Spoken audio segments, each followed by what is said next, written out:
Hello, everyone. I can see lots of you jumping on.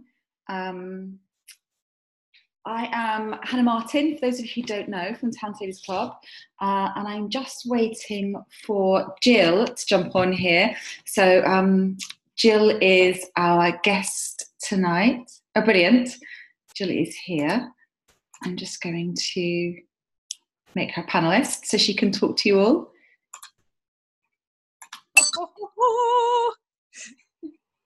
Hi, Jill. Hello. All right, let's see. How are you? I'm good. Good evening. Good evening. I'm really excited to see you here. It's so for everyone to let them know. So you're actually in New Jersey, aren't you? Not New York. Sure. Yes, right outside of New York. So I'm about an hour west of New York City. So hence because we normally do these webinars in the daytime. So obviously with you here, it has to be at night time, because if you did it in the morning our time, it'd be 2 a.m. your time.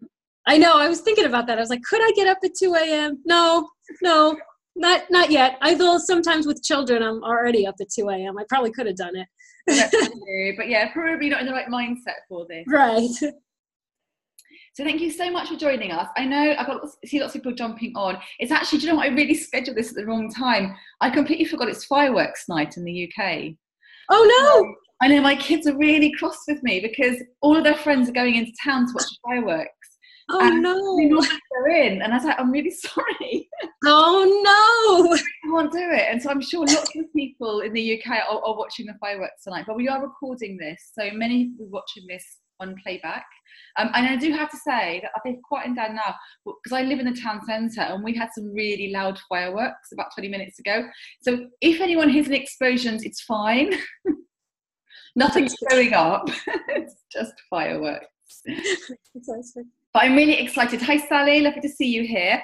So everyone, this is not going to kind of go on the normal way we do these. So often the guest has a big presentation and they go through the slides, but Jill is going to chat to you freeform.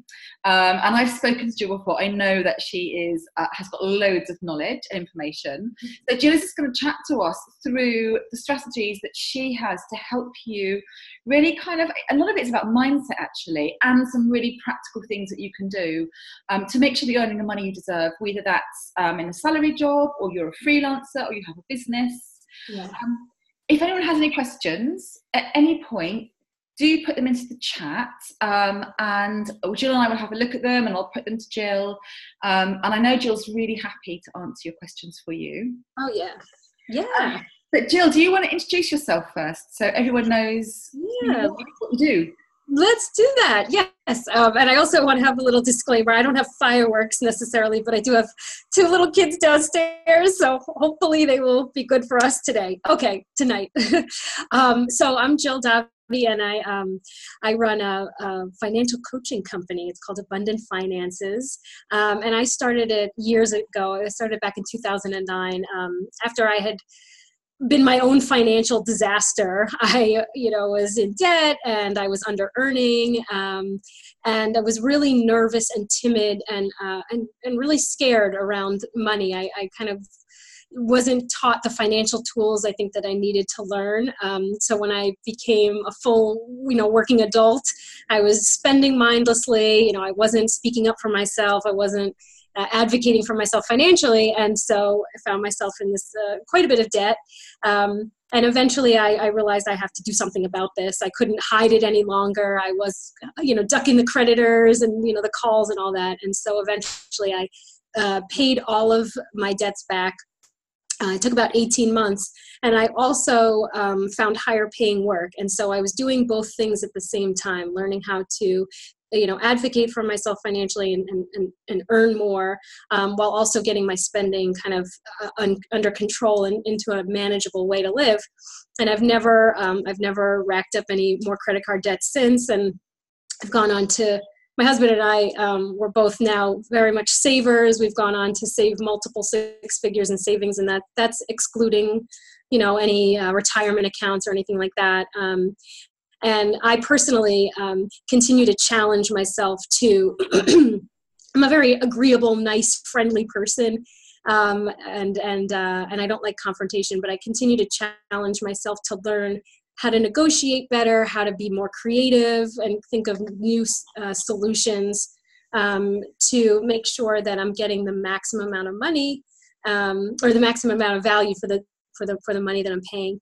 And as I've gone on to grow this business, I've had to learn a lot about how to charge what you're worth, earn what you're worth, speak up for yourself. It's all the same thing. It's that same muscle that you have to keep building. And the journey really never ends, right? So that's kind of my story. I help clients globally, which is really awesome.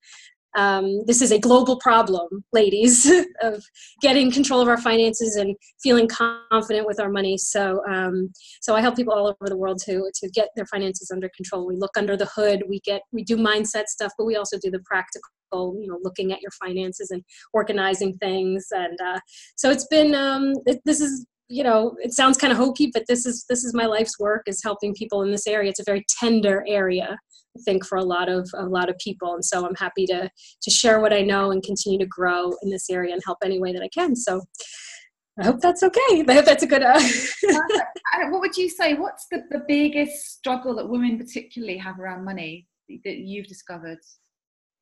That's a good question. That's a really big question. I think what ends up happening is the biggest struggle, I think, is the confusion. I think women want to know, what is the right thing to do, right? It's almost like women want like a list of rules and then follow it. And personal finance is very personal. I think that's why the overarching personal finance industry does us very much a disservice, because you can't give blanket advice to such personalized. Everybody has their own personalized details that need to be taken care of. So I think the biggest problem is the confusion that what should I do, as if there's some sort of right and wrong, and that there's many areas of gray, and it's really all about making the best decisions for you and figuring out what those decisions are. So I think that's what it is. It's confusion and trying to find what the rules are. And when you begin to follow what's true for you, and having somebody to really talk through your financial decisions to make sure that it's they're aligned with what you're trying to accomplish in life. Not everybody's trying to accomplish the same goals. When you have somebody to talk through those decisions based on what you're trying to accomplish, then you'll find what your personal rules are. Yes, spend less than you earn, right? That's like a no-brainer. There's a few truisms, but for the most part, a lot of it is very personal, and it's based on what you're trying to accomplish. So I think that's the biggest issue, is the confusion. Yeah. Okay, brilliant. So I know that you shared with me like some things that you wanted to cover, some like core tips that really help women. So just to say again, I know some people have joined now. If you have any questions for Jill, please put them in chat. If you have a specific question, if you want to say, this is my situation right now, I'm not sure what to do about this, can you advise me? This is the perfect time to ask her. Yes. So she will give you advice on that. But if we go right now to what you said. We lost you. Oh, sorry. I always put my hand over the mic. It's a really awful habit. So some of the things the advice that you shared. So one of the things, and I'm really curious about what this actually means. So you think that women should go on a listening tour. Yes.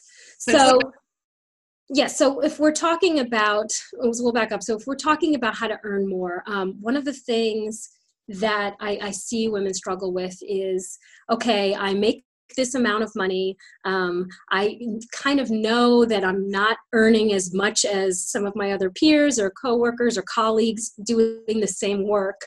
How do I charge more? How do I earn more? And so when I say go on a listening tour, I mean you've got to in a very soft and very kind of almost informal way, you do have to talk to people, right? So this is common sense, but it works. You've got to go out and talk to people in your industry. If you're looking to earn more, you've got to talk to people that work for different companies. You've got to talk to people that work in, like, let's say you do marketing, for example. For media, you may want to do marketing You may want to talk to people that do marketing in other industries, just to get a sense of how those skills can be valued, how your particular skills can be valued. And you won't know until you ask. 1 second. Come here, Dolly. She's going to be on camera. Is this totally, you're never going to let me be on a webinar again. Come here, Dolly. Do you need, this is Lila, sorry. Hi. I'm sorry, I'm never going to be invited back. Do you need something? No? Oh gosh. Here, let's go back downstairs really fast, okay? Can you go back downstairs for me? I'm hungry. Okay, we'll get you a snack. I didn't put snacks out. That's what it is. We'll get you a snack. I'll be down in 5 minutes, okay? Okay, love you. Bye. At least you didn't need a toilet. Huh? At least you didn't need a toilet. Oh gosh, I'm so sorry, everybody. So so you want to be scheduling calls and meetings with colleagues to uncover critical intel, and you're only going to get that from talking to other people. So I'll give you an example. My just personal example, my husband was looking for a job for almost a year for new work. He was currently employed, but then he wanted something different. He knew he was not getting paid what he was worth. And I said, just go out and talk to people. And it's so funny that doesn't occur to you sometimes when you're in the day-to-day doing the grind. I'm so busy, I have family.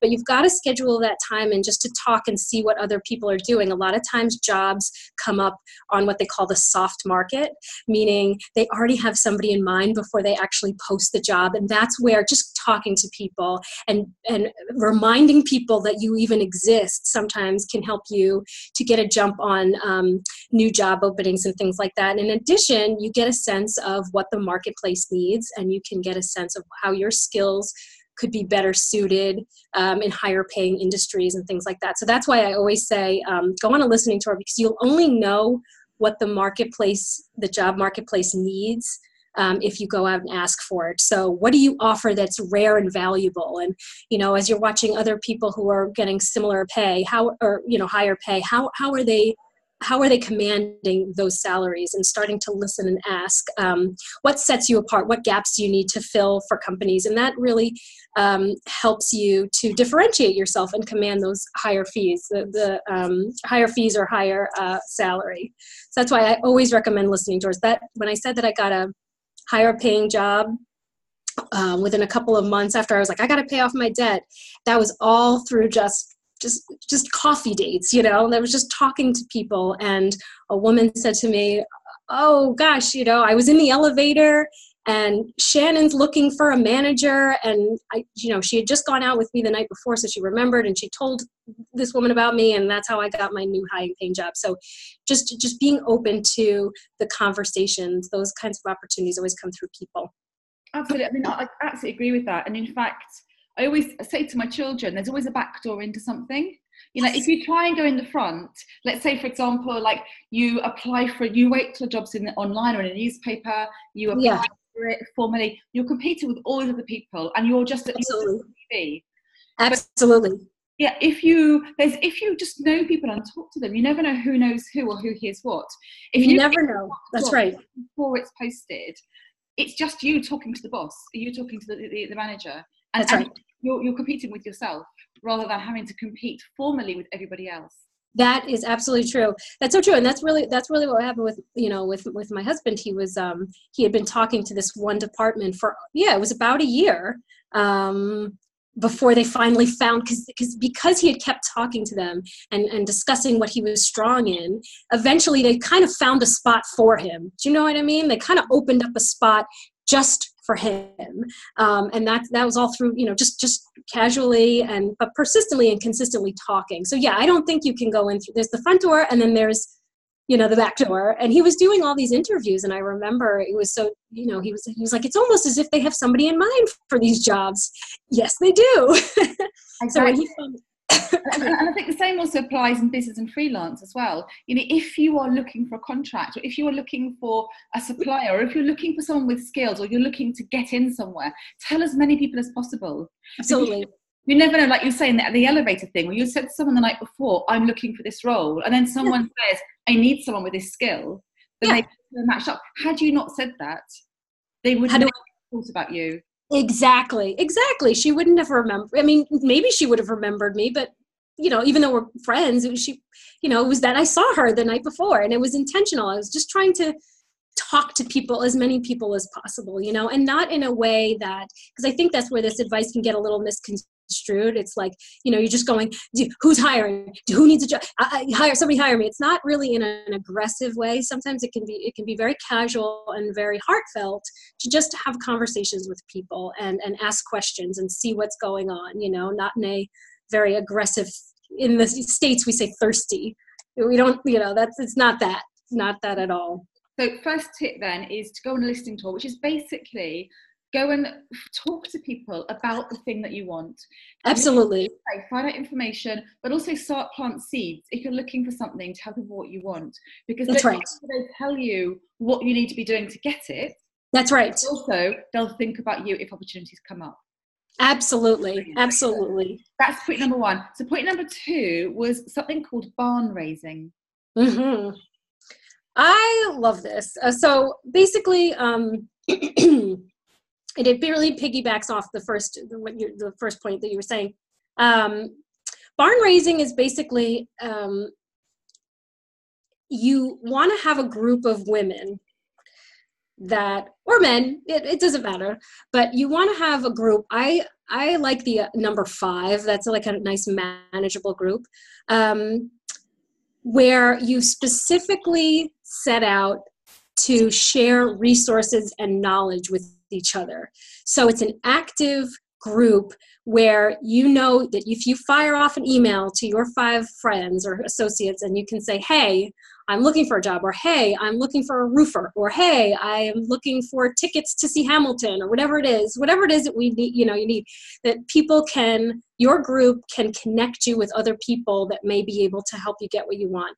So barn raising, it's a state's term, but it's basically a robust, active group that you intentionally create that helps you to share resources. And so obviously this is going to help you with earning more, right? If you're specifically looking for a job, or if you want a contact at a specific company, hey, do you know anybody that works for Ernst & Young? Do you know anybody that works for JP Morgan or whatever? And then your group can help you to make those connections.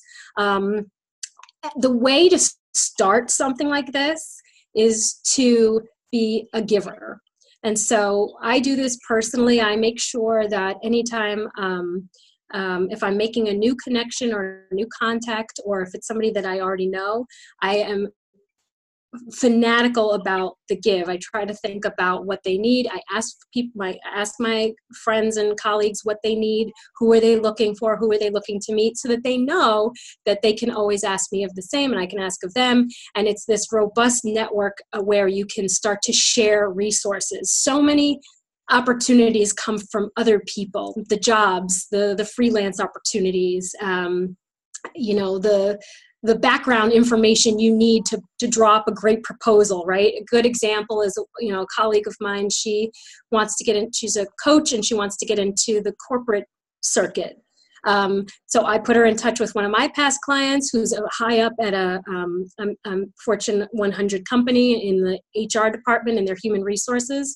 And that woman was able to give her all the intelligence, that background knowledge that she would need to draft a great proposal at a great price for her coaching services, and she got it. So that's how barn raising works. Who do you know that can help other people in your circle? And when it comes time for you to need something, that you feel comfortable asking your network as well to help make those connections for you. I hope I didn't make it too. Oh, no. I completely was saying, does anyone who's watching this, if any of you have that kind of community already, it'd be really interesting to hear. I've heard about similar things. We have like mastermind groups in the Sure. Great. Yes. It's similar but slightly different, because you obviously you meet up and you share kind of business performance. It's a kind of like, it's a more virtual version of that. It sounds like, when yes. Like you say, consciously finding the right people. Yeah, you're looking. Yeah, you're looking for, and everybody knows like the DNA of that kind of person that you're looking for. That's somebody that's just kind of a free giver, like who wants to help and share and collaborate. It's a collaborative network that you're trying to create for yourself. And you build it one person at a time. If it's just you and your best friend and that's it, great, that's fine. And as you find more women that kind of share that same value system, then it broadens. Yeah. So Janine says that she has that group already, a group of yes, people who have done or are currently running their own business and they meet every month. So perfect. That's wonderful. That's exactly what you need. And be, be really transparent about what it is that you need and being able to communicate exactly what it is that you're looking for. I mean, if somebody were to ask me what I need at any given point, I got my list ready. I'm always looking for speaking engagements, and I'm always looking for writing opportunities. That's it. Everybody knows, And I think the extra piece to this is to have that, to know exactly what you need at any given point, to really have that. We're just rolling right off the tip of your tongue, knowing exactly what you're looking for at any given time. Exactly. Will help people to give it to you. Yeah, because people can't guess. But I love the idea about giving first, and I think to me that's really important. Like whenever I meet someone new in a business environment, whether it's networking or whatever, always my first thought is, what can I do for you? How can I help you? What do you need that I can? Yes. Because I think you build naturally a community of similar people. That's right. Do that because you can quickly spot a taker. Like when like someone's just taking, you quickly filter them out. But what happens when you just give automatically is you attract other givers. Absolutely. This wonderful virtuous circle. I have it in friendships as well, and in business relationships. Yes. Or just people who are they're just there because they want to help other people, and it's a really lovely situation to be in, isn't it? Absolutely. A similar thought to that. I grew my business and then had my daughters. My first daughter was a nightmare. She was colicky and just the one you just met. She's a brilliant little girl now, but she was a colicky nightmare. And then my second one was also colicky. So I really didn't work for years. And when I was looking to grow my business again and get started to work, I realized I had all these wonderful mommy friends that were so supportive in the mommy world, but I had lost my business friends. And, before thinking about, I have to go out and get clients and all that kind of stuff, I said, let me just reach out to people and see what everybody needs, just start the relationship over again. Let's reconnect. And it was truly through business friends and collaborations that I've been able to pick up my business. And it's truly through people. And it's like, I feel so blessed to have that collaborative spirit, anything anybody needs. I'm like, sometimes I want it more than they do. So I can be of service. So anyway, so just to share a little bit more about that, it's, these opportunities, they come through people. It's that collaboration. And who the takers are, and who to, to kick out of the group, So. Brilliant. So that is Barnraising. So we've got Go on a Listening Tour and we've got Barnraising. Yes. And then I love this one, Embrace No. Okay. Oh, this is my favorite. So Embrace No. And I wrote AKA negotiate, right? So I was a terrible negotiator. My husband's a Sicilian, so he's like the loudmouth, strong arm. And I always thought, that's not for me. That's just not what I do. I'm too nice. I'll just whatever. And eventually you have to grow up and you have to say, hey, I have to advocate for myself financially. I have to learn how to negotiate. So with that said, the first rule that I kind of learned about negotiation is that one thing I know about myself is I don't like hearing no. And it's a very American thing. We don't like no at all. We like to avoid it at all costs. All the negotiating books, even in the title, it says how to get to yes. It's all about the yes. But really, when you understand how powerful a no is, and if you can take it in stride, if you don't take a no personally, then you're in a much better position to negotiate. So here's what I mean. Women that get what they ask for what they want and get what they want, they have a really healthy relationship to no.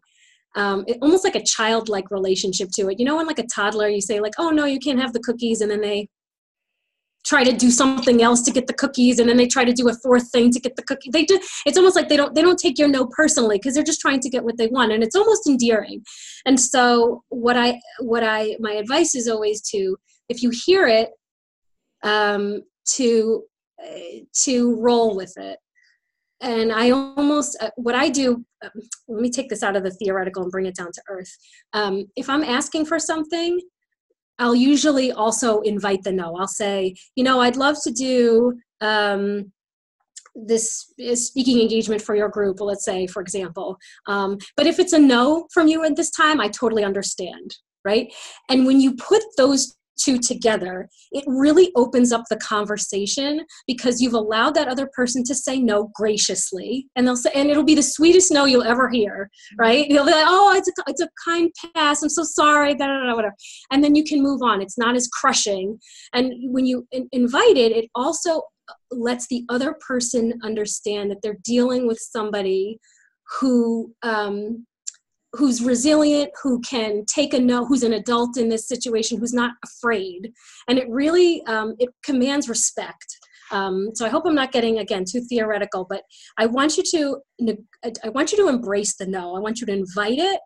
And I want you to say, if this is a no, how could it be a yes? If somebody says, you know, it's a no at this time, that's fine. I totally hear you. What would have made it a yes? So just so I know for the future, I've had clients say, no, you know, I'd love to work with you, but I can't. And I'll say, okay, well, what made it a no for you? And inviting that no, it gives you so much more power, and it desensitizes you to that little word. That little word can open up so many more opportunities than yes can, and so much more than maybe.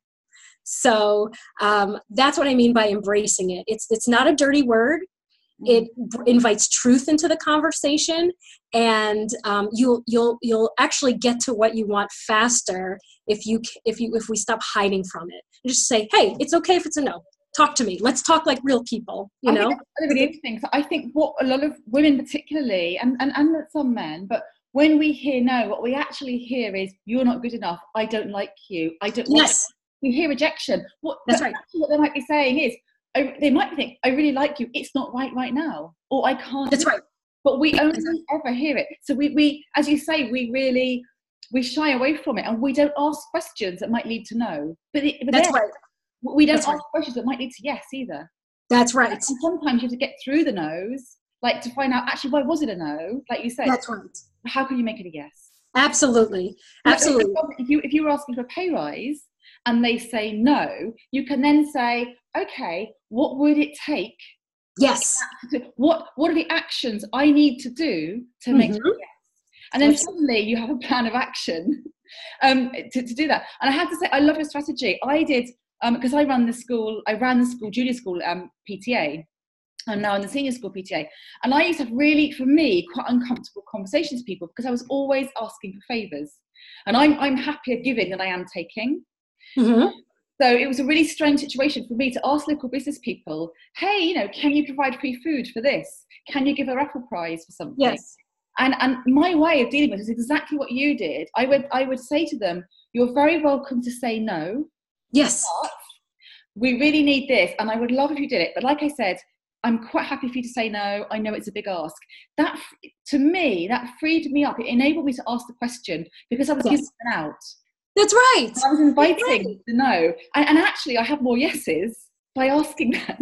It's the weirdest thing. It's like anything else. The second you're not afraid of it anymore, it kind of goes away. And all of a sudden you're getting, you know, the yeses that you were looking for to begin with.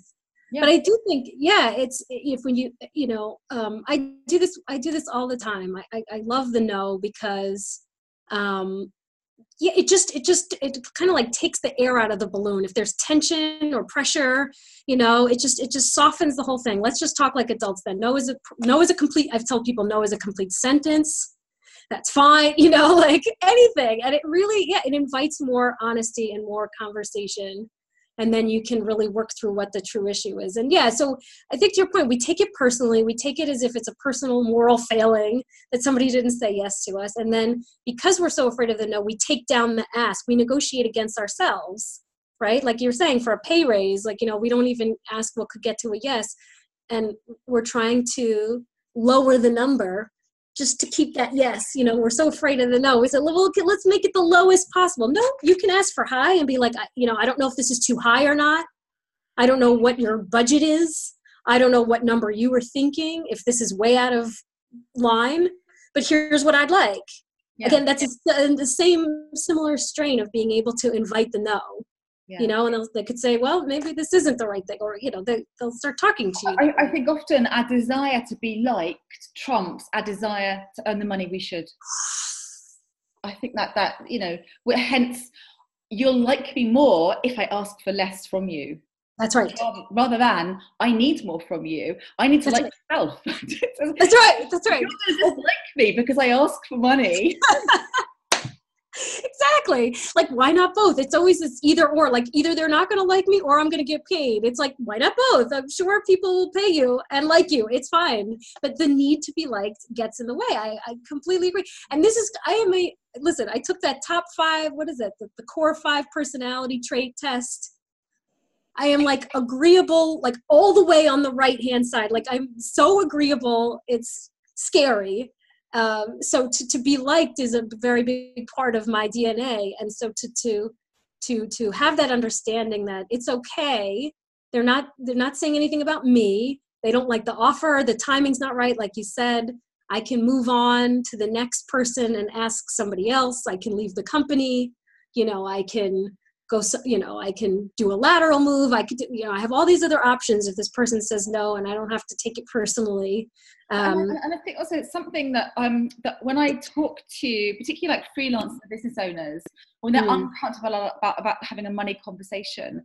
So often with freelancers, if you have a potential client, the client might say, hey, can you come and like travel, like for me up to London, can you come and see me in London for a meeting, because I want to like discuss the work with you. And the freelancer will say to me, it's going to be a whole day out of my time, I've got to spend money traveling there, I've got to spend the time traveling in the meeting. And so what ask them to pay you for your time and travel for the meeting? And then, no, I couldn't do that. I say, would they work for free? If you said to them, hey, I can't make the Wednesday in London, why don't you come down on a Sunday, come and see me where I am, and we'll have something. And they would say, well, I'm not going to pay for the plane, and I'm not going to work for free because I don't get paid for Sundays. That's right.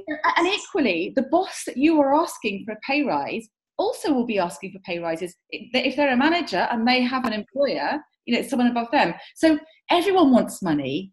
Everyone get paid appropriately for the work they do. So why do you ever feel uncomfortable about asking someone? Because that person, sure as hell, they will be asking for pay rises. They will be making sure they get paid. Why not you? Absolutely. There's nothing, that's the common trap. That's what you just described, was somebody negotiating against themselves. And that's the biggest. Is that a cat? Hello, cat. I managed to banish the children, but not the cats. No, that's fine. I'm just trying to make myself feel better about having a little kid on camera. Oh, sorry. But that's classic. Like, that's classic. The negotiating against yourself. And anytime you find yourself doing that, if you haven't asked and they haven't expressly said no, then you are negotiating against yourself. And we do that all the time. We go through rounds of, oh, they won't, right? Well, why don't you ask them for pay for travel? Oh, they won't do that. You've just negotiated against yourself. You've just had a conversation in your head that doesn't exist. And it's always better to be, to ask for what it is that you're looking for, if for no other reason than to open the conversation to other possibilities. Because who's to say that they couldn't pay, maybe they couldn't pay you for expenses, but maybe for the next thing they could help you do X, Y, and Z, or maybe they could pick up a meal. I don't know. There's always, when you ask and then they say no, usually that invites a conversation for something further down the line to open up. So you're always better to do it. And I think the other thing too is one of the things I learned about negotiation as I've gone through it is asking for something doesn't really mean that you're negotiating. Asking is just asking. Negotiating is what happens when they say no. Negotiating is what happens when they say no. That's when the whole game starts. And it's like, okay. See, most of us, I know I'm one of those people, I'm like, I knew enough to ask. I'm going to go in there and I'm going to ask for what I want. And then they say no, and you say, you're just kind of like slink away to your desk and say, oh, I'm so sorry, you know. And really, the negotiation skills kick into play when they say no. And that's when you have to learn how to maneuver in that space. It's kind of awkward. It's kind of tense. How do you move forward from there? And I just wanted to share 2 little power tools under this negotiation rule, the negotiation skills. When they say no, and they will, you want to make sure that there's 2 skills that I always use. Silence, which is really nice. Saying nothing after a no, almost to the point of being absurd, can actually be very powerful, because you can just sit there and you just wait, and they'll speak, and sometimes they'll start kicking in all kinds of information that they wouldn't have offered otherwise, just to end the silence. So you can always try that. And I always use empathy. It's just, as a, you know, women are naturally, I don't want to say that, most people are naturally empathetic, right? And so we know how to read people. We can intuit what they're feeling, and using empathy when you're negotiating can also be a really powerful strategy, because when they say no and there's some silence and it's awkward, you can say, you know, I can see this might be a really difficult decision for you, or something that just shows that you understand where they're coming from, and really speaking to what they might be experiencing can really help the negotiation and really help the conversation. I think we forget, we're so bound up in how we feel about asking that we don't think about how do they feel about being asked, and then that's right, and then how do they make a decision. Yes.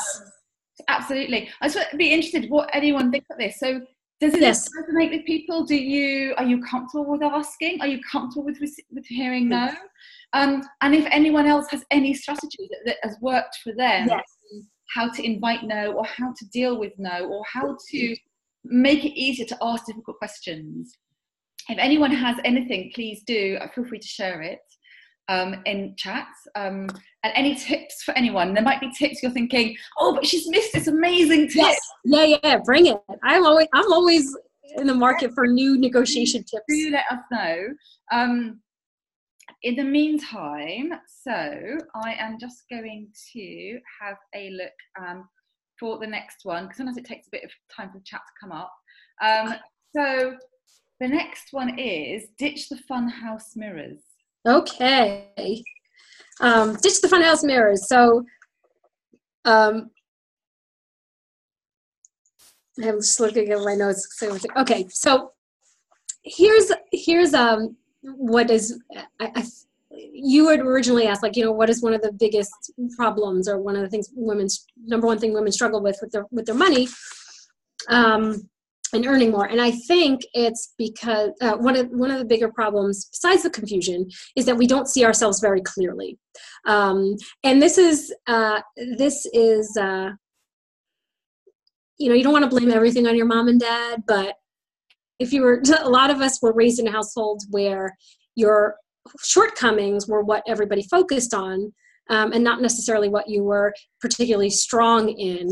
I know I was certainly raised like that, you know, spending my life trying to overcome mistakes and overcome the things that I wasn't really strong in, instead of focusing on what I was really strong at. And so when you're looking to earn more, you really have to know what you bring to the table, and you have to know very clearly what you are strong at and what you are not strong at. I think, again, we're very clear on what we're not good at. We're always trying to improve what we're not good at, without really turning the volume up on what we are very strong in. And to earn more, you really have to you have to focus in on that. What are the top 3 things that you do exceptionally well? And when you know that, then you can take those skills to different job markets, different industries, If you're a freelancer, you know exactly what kind of problems you fix or what kind of people you serve. But you have to get rid of this distorted thinking that, oh, if I earn, I can't earn more because I have all these shortcomings. That's not how it works. You want to highlight what you're great at, and use that as your superpower, as your a competitive advantage to command more. But you have to know that first. You have to know what you're working with first. They have something here in the States. It's called Strengths Finders, which I always thought was like the coolest thing. Have you ever read that book, Hannah? Yes, is it one they come up with your 5 key strengths? Yes. Yes, right. Yes. I've actually done it. Yes. Yes. What's yours? Do you remember yours? My top one is activator. Oh, so like someone who just goes, like, charges in like a runaway train and just does. Yes. In the States, we say balls to the walls. Yes. Mine is restorative. So I love problem solving. I love just taking things that are broken and fixing them. I like fixing things, people and budgets and all that kind of stuff. But Strength Finders is a really great tool. I'm sure many people have taken it, but I know when people really get an outside kind of objective look at what they're really strong in, that gives them the confidence to say, okay, this is what I'm really great at. And I'm not really going to dwell too much on what I'm not that good at. Because earning more is really about turning the volume up on what the market needs and what you do best. That's that sweet spot, right? Mm-hmm. This is what I do that's rare and valuable. And here are the people that need it, and here are the people willing to pay for it. And that's when you get to that sweet spot, that's where you start earning what you're really worth. And if it's all about you and what you're not good at, then it's hard for you to make that jump, if that makes sense. A lot of this is about looking at things more neutrally, looking at things from the way other people see you, looking at what the other person might be feeling, what the job market needs, and taking the focus off of you and what you're uncomfortable with and what makes you upset, and like turning the camera around to see what needs you can fill. There's some exercises that I do on a lot of the training courses. So Sally Gurney, who's on here, will know these. And a couple I really, really particularly love. One is I get people to write 2 lists. And one is the things that they're good at. Yes. And one is the things they enjoy doing. Ooh, yes. And then you look at where the crossover is. Mm-hmm. And it needs to be something that you are good at and enjoy doing. And the other thing I get people to do is, we're all, like you say, very good at looking at our perceived flaws and looking at or judging very harshly what we do and focusing on the things maybe we're not comfortable with. Yes. And this is a really emotional exercise for people when they do it. I ask people to find 5 people who know them really well, and get them to list 10 things that person thinks they do well. 10 things they're really good at. And it's really emotional for people, not just because actually, oh my God, I never thought I was good at that thing, but also that we don't always necessarily talk to each other and go, hey, I love it when you do that, or you're really good at that. And then suddenly people who know you really well are coming forward and saying that all these unspoken things that they've been thinking about you. And that's a really powerful thing when someone says, I really love that way that, you're always really thoughtful. You always think about the people, or you're always really organised. Yes. And you're like, oh my God, I didn't know you noticed that. And actually, we don't always notice the things that other people see in us, and that can really help us to kind of unlock what is our real power in the world. Absolutely. I think it's so funny. I think I've had it in my notes. That was ask your professional network for feedback, and getting that sense of, what do I do that's awesome? What do you notice? What is the best thing? What are some of my greatest strengths? Please help, because that's the distorted mirror. We spend a lot of time just focused on what we don't do well, and there's things that are shining through that we're completely oblivious to sometimes, right? Yeah, exactly. But also and actually on an emotional level as well, it can be really interesting to ask people, not just in your professional life, but your emotional life, because one thing I notice, as women, like, I'm juggling a lot. We all are, especially mothers. So, I have my work, I have my children, I have the household, I have, all of these things. And I literally feel like I am juggling 1,000 balls. Yep. Yep. And no one notices when all the balls are in the air. But I remember there was one half term and I was supposed to go and get my daughter a new PE kit. Mm. And I'd been going to take her to the shop where by her uniform, and she got stung by a bee. So instead of taking her to the uniform, I went to the chemist because I had to get her antihistamines. And then it got to like the morning of the end of half term, and my daughter said, "Well, where's my new PE kit?" And I was like, "Oh, look at it." And my partner, now husband, went to me, "How could you forget her PE kit? Honestly, you know, it's an important thing." And I just suddenly realised, like, yeah, but you didn't notice that I got the rest of the uniform. You didn't notice that she was fed every night. You didn't notice that she's bathed every day and her nails, you know, and it's something I realised that actually the people around us, and we also only notice when we mess up. Absolutely. So it can be really lovely. And then I got married last week, and my partner, and husband, and he sort of gave this speech about me, and he was saying all these lovely things, but you know, on a day-to-day basis, we don't sit down and say every night, let's talk to each other and tell each other what we really like each other. And he was saying all these wonderful things, and I was like, oh, that's really lovely. And I think it's really powerful, not just on a professional basis, but on a personal basis. Yes. Say to your partner, or say to your family, your friends. Absolutely. You know, and maybe say to them, maybe go, I've been a list for you. These are the things that I really treasure in you, because that can also bolster us up. And even though that's a personal thing, and you might think, well, what's that got to do with earning more money? But the more we see ourselves for who we are, we really value ourselves, the more we go out into the world with confidence. And that has an inevitable knock-on effect. Absolutely. It absolutely does. And, you know, because even if you earn, you know, you get the job or whatever, you still have to do the job. And that's where, you know, feeling full and feeling confident in who you are, and having that support of the people around you, and having their words in your head, that's how, you know, that motivates you to move forward. That motivates you to keep going. That's a really cool exercise. I definitely want to do that exercise. I'm totally going to my Barnraising group, I'm going to be like, hey guys, I have an exercise for us all to do. That's going to be perfect. That's going to be great. It's honestly, so there's one course in particular, this is like as a whole module built around this, and everyone on it, so they end up crying. Oh, that's beautiful. But that's what, and you know, we cry because that's what we need, right? That's what's been missing. Just somebody to be compassionate and say, this is what you're great at, kid, you know, somebody to smush your face and say, this is what you're great at. Okay. And we all need that. We have a question. Sorry. So we've got the chat. So Zoom is really confusing. It has two ways people can talk to you. So I've just seen that there is a question from Natasha Page. And Natasha says, her question is, how do you become a success online? I want to crack the online world, but I don't know where to start. So that's quite a big question. Oh, success online, like an online business? I guess if you want to clarify that at all, please do feel free, Natasha. I'll just start if you want. So just to give you, so I would say success online is like success like anywhere else, and I'm sure you'll have more specific comments in a second. But I would just say, no. I would defer you on this. You're great online. Know what you want to do. It's like anything in business. You can't just kind of say, it's a bit like saying I want to be famous. It doesn't work like that. You have to solve a problem. Every successful person, every successful business solves a problem. Yes. So you need to be really clear about, so exactly what you were saying just now, you know, what is the problem people have, and how do you solve it? What's special about you, and who is going to pay for that?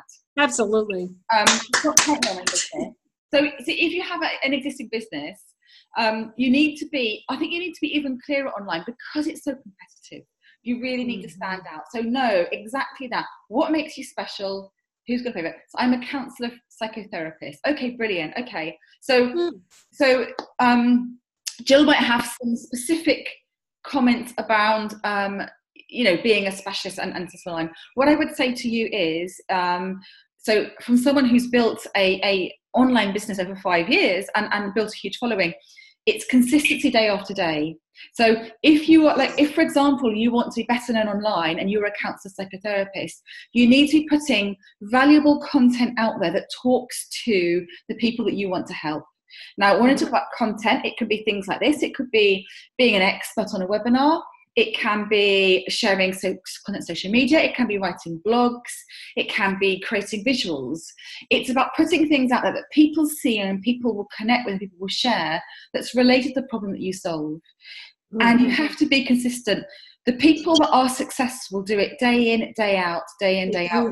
And there are a few outliers who seem to get phenomenal success from day one, but generally those people have already built an audience in something else that failed, and then they brought that audience to the new thing, or they had someone that brought them to the right audience. They had a shortcut.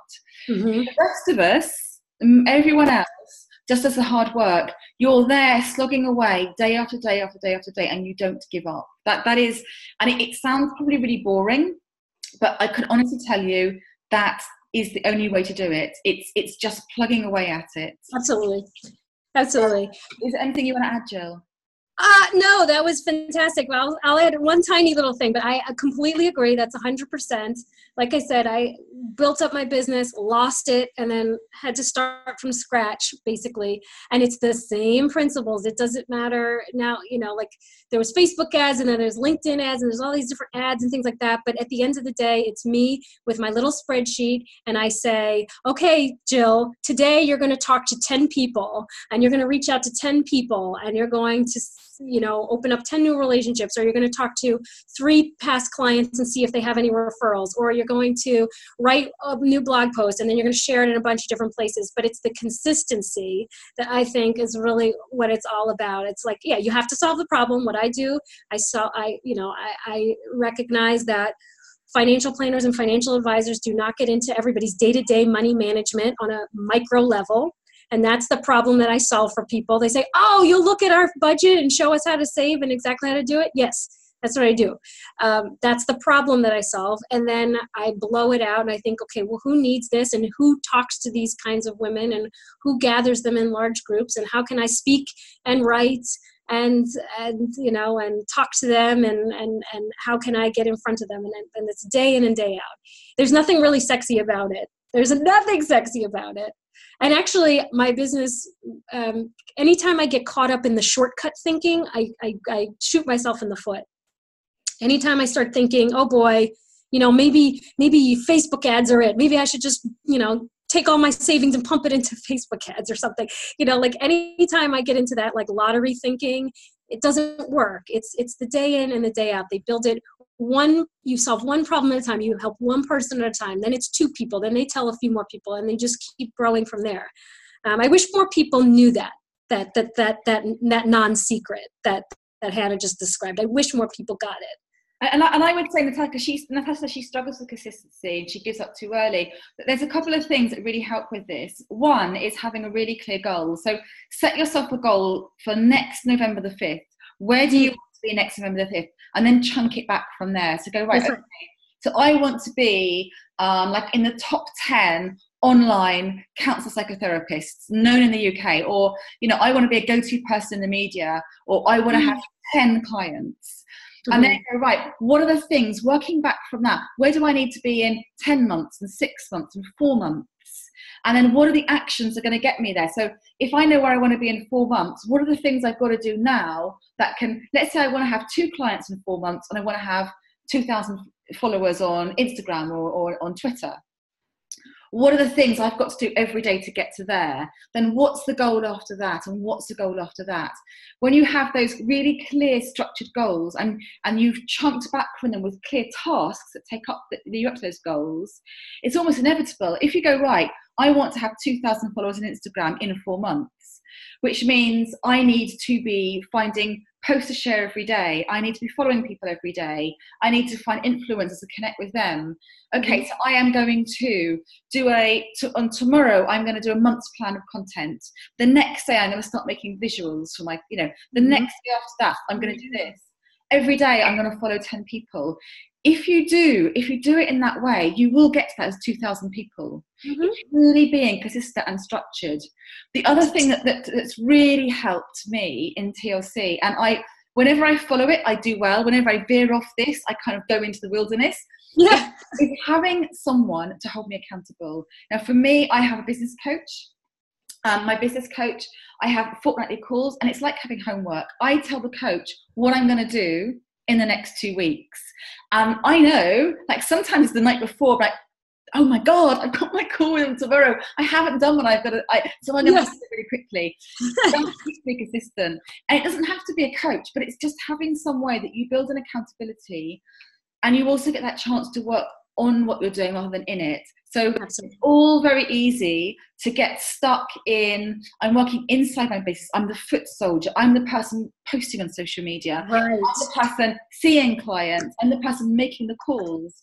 But who's the person working on the strategy? Who's the person kind of going, right, okay, you might be finding 10 clients today, where are you going to be in 6 months? Right, when they cycle out or whatever, yes. Exactly. So having someone outside your business that both holds you accountable and you get that chance to work with them. Now, coaching is a really good way to do it. If you don't have the money to coaching, you don't want to invest in that, get what we call like a mastermind. Get a small group of people, so a bit like your Barnraisers. Yes. And the extension of that is either a single person or a group of people who are all in a similar stage of your business and have monthly meetup, whether it's online or whether it's in face-to-face. And then agree, you know, talk about your businesses when you get together, and then agree goals for the next meeting. Blogging is a great way to start. It is. Blogging is a really good way to do it, but you need to share that content. So don't just blog. You need to get it on social media, connect. Mm-hmm. So, for example, this is how Jill and I met, because Jill sent me a message via TLC site, and this is a great thing. So I didn't know Jill from anybody. No, but I was obsessed with her from the moment I read her articles. I was like, yes! She sent me about 4 emails and go, I really want to talk to you. I really want to talk to you. But they were nice, they were nice emails. I get loads and loads of emails. I know half of them because I missed them. And so I actually agreed, and this is unusual, I agreed for a call with Jill because she asked me for a call. And she was persistent and seemed nice. And we chatted, and she, as you can see, Jill was really lovely, and she knows her stuff. And then Jill got an article on TLC, and now she's got this because Jill asked and Jill made a connection. But what I will say about the blogging, so Jill got a blog on TLC which got her coverage, which got her SEO value. TLC, we're always looking for great content. So anyone listening to this, if you want to share what you do, if you want to get in front of a new audience and share your expertise, save your best posts for guest blogging. For blogging on sites that are bigger than your own site, because you will get in front of a bigger audience and you will get traffic back to your own site. If people love what you say and need what you do, they will come and find you. Absolutely. In it. And that is the best way. So absolutely blog for yourself, but don't blog in a vacuum. Go and so Natasha, I'm inviting you to feel very free to email me. My email is hannah@talentladiesclub.com. I'm going to put it into chat. So you got Q&A. Oh, that's Q&A. Into chat so you can all see it. Anyone can send me an email and say, I would love to write a brilliant blog for TLC. But that's a really good way to get exposure. So not many people know that. But Jill, this is like Jill's asking and prepared for the no. So she did. But it's funny again. We when my sorry. When my business, the first boom from my first client boom happened because I had reached out to LearnVest, which it's different now, but a couple of years ago, it was like where all the women were talking about money. And so I said, can I write an article for you guys? And they said no. And I said, well, how about, and I said, okay. And then I said, well, what about this, this, and this? Maybe you didn't like that idea. I'll give you a few more ideas. And they said yes to my third idea. And that article went to over 1 million women globally. Wow. And, so and my business took off from there through referrals and everything else. And I was a guest writer for many, but anyway, but the point, so if you want to do something online, you want to find out where your people are gathered online and get your way in there. And don't just think online, think offline too. If you are, if there are local women that have access to your different, groups, ask them out for coffee, ask them for virtual dates, so try to use both offline and online to get your online business going. That would be Sally's got a question here. So question, hi Jill. Hi. I currently have 3 clients None of whom are paying the right amount for my services. Sally, it makes me really cross to read this. I'm in my first year of freelancing, so I'm trying to work out whether the right clients for me, i.e. charge more, negotiate, or we need to give them all up and move on to find clients who do invest. I'm not sure they would stay if I raise my costs, if I'm honest. Well, sorry, Hannah, she's put there. So yeah, Sally, I think you probably know what I'm going to say, but Jill's more polite. Oh no, I'm curious how you would, the first couple of clients are, this everybody does this, right? Everybody undercharges. Your first couple of clients are never the right ones. They never charge, they're not paying the top dollar. If you can get testimonials out of them, if they will go on record and say, hey, Sally did X for me. She grew my whatever by X percent. If you can get a case study or a couple of testimonials, then that is worth something.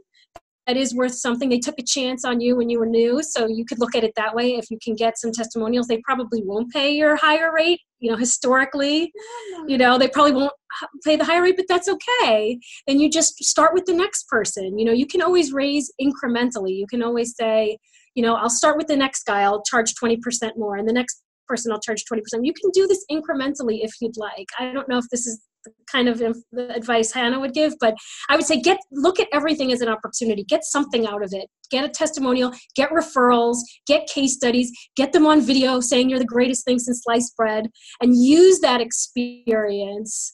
Ask them for feedback. What wasn't good about it? That kind of stuff. So that you can use all of it for the next thing.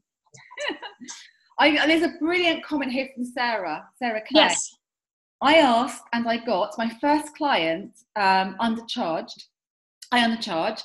I loved the work. I didn't want to leave them. So after 9 months, I asked my client what she thought my work was worth, and she almost doubled my salary overnight. Oh, that's wonderful! There you go. And that's the perfect. I'm really pleased about that, Sarah. I'm really delighted to hear that. That's wonderful from you. And thank you so much for sharing that with us. And Sally, don't be afraid to ask. If you don't ask, so Sarah might never have asked. She might have assumed. So this is exactly what Jill was saying. She didn't allow herself to out-negotiate herself before she spoke to the client. Yes. She didn't second guess and think the client's never going to pay that, so therefore I'm never going to ask. She asked, and actually I think there's a really clever way to put it. She asked her client what they thought the client thought her work was worth. Oh, that's wonderful. It's a really clever way, because actually she might not have doubled her salary because she thought, oh, that might be too much. That's right. I think it's a really interesting kind of psychological question. How much you pay me what you think I'm worth? Yes. Then the emotional burden is taken off you, and it's taken Absolutely. off. Suddenly, rather than you being afraid of being disliked, they're afraid of being disliked. Yes. They don't want to ask it. And actually, do you know what? A really good client will never be unwilling to pay your going rate. I actually had a conversation. So I have cleaners. My cleaners are the best cleaners I've ever had. They're probably the best cleaners in my town. They charge less than other cleaners. So I said to them last week, I said, when's the last time you put your salary up? And they said, oh, we've never put our rates up in 5 years. Okay, so have your rents gone up in 5 years? Yes. Has the cost of petrol gone up, driving to my house? Yes. But I said, I would happily pay you more money for your work. Yes. And they said, well, actually, funny enough, other clients did the same thing to them, but they were afraid to put up their money. So this is a scenario whereby actually I feel bad at paying what I'm paying for my cleaners, because I feel uncomfortable paying them because I think that I'm paying them too little. So I would say, and I don't negotiate any people I hire for TLC. I never negotiate with them, and I pick well. So I don't pick people who come in and go, oh, I'm going to charge like £10,000 an hour. But I know when I was freelance, I didn't take the mickey with clients, and the clients I respected, I gave an honest, good rate to, and I want to pay someone's honest rate. If you do have clients, Sally, and you know that they are underpaying you, do not feel uncomfortable asking them, because if they don't want to pay your actual worth, are they people you really want to work with? And you're building a business off the back of people who are never going to pay you. These are never going to be long-term clients that are going to help you build your business. So, and I know, so Sally, you are in Social Media Moneymaker, which is why there's no excuse Why? In fact, I think Sally and I need to have a chat in a nice way so I don't be scared. I'm not that scary, but there is, Sally, and there is an email template in the Situation Moneymaker for you to send to clients in which you really nicely raise your rates. Ooh, So yes. please go and look at that. So I've made it really easy for you to approach people that you currently work for and tell them that your rates are going up. But Sally, I'm really happy to have a chat with you if you would like, because you shouldn't be charging too little. So That's right. yes. So has anyone else got any questions? Because I'm aware that Jill's children probably about feeding. What is it? Is it about 1 o'clock there now? 4:05 p.m. Oh, okay. Yes. So if anyone else has any questions before we let Jill go, Jill has got what is your book called? A free book? What is it called? It's how to quickly get a hold of your finances. Okay, so I'm going to send a recording up because I know most people couldn't make this live. So I'm going to send a recording of this, and I will put a link to Jill's free book in there if anyone would like it. It's also a link to her website. Jill, as you can see, is really lovely. So if you didn't get a chance to ask a question, if you're watching us the playback, if you're too shy to ask a question, you're very welcome to get in touch with Jill, I'm sure. Absolutely. Yep. You can always email me at jill@abundantfinances.com, and then you just ask any question you want. I'm very open. Brilliant. And has this been useful? If this has been useful to you, brilliant. So Sally says, thank you very much, Jill. This is a really useful live. Fantastic. And sorry. And sorry, Hannah. Sally, it's okay. We all do it. It's okay. Sally, seriously, can you email me and we'll set up a She goes, but seriously, you need that template. Yeah, she's got it. Julie says it's been great. Thank you very much. Jacqueline says, thank you. Taking it all goes well with social media. Brilliant. Jacqueline's also social media moneymaker. Thank you, Jill. Love your daughter. Miss Lila, the character. Does she want to say hello quickly? You want to say hi? Okay, no, she doesn't. Now she doesn't want to be on camera. Okay. So thank you. I hope that's been really helpful to everybody. As I said, I will send the playback. Please do feel free to get in touch with Jill. Do download her book. And the fireworks have stopped. It's a really quiet evening now. So thank you so much, Jill. Thank you so much. Yay! Mwah. I'm so glad I stalked you. I'm really delighted you stalked me too. And I'm so glad I finally answered your email and we actually spoke. So and hopefully, so I was saying to Jill beforehand, my sister has just moved to New York. So I'm coming. I'm driving an hour. I'm coming to see you. So yeah, so hopefully I will meet Jill in the flesh in the spring. Yes. But thank you so much in the meantime, and thank your daughter for being patient. And thank you everybody, and have a lovely evening. Bye-bye. Thank you so much, everyone. Bye-bye. Bye.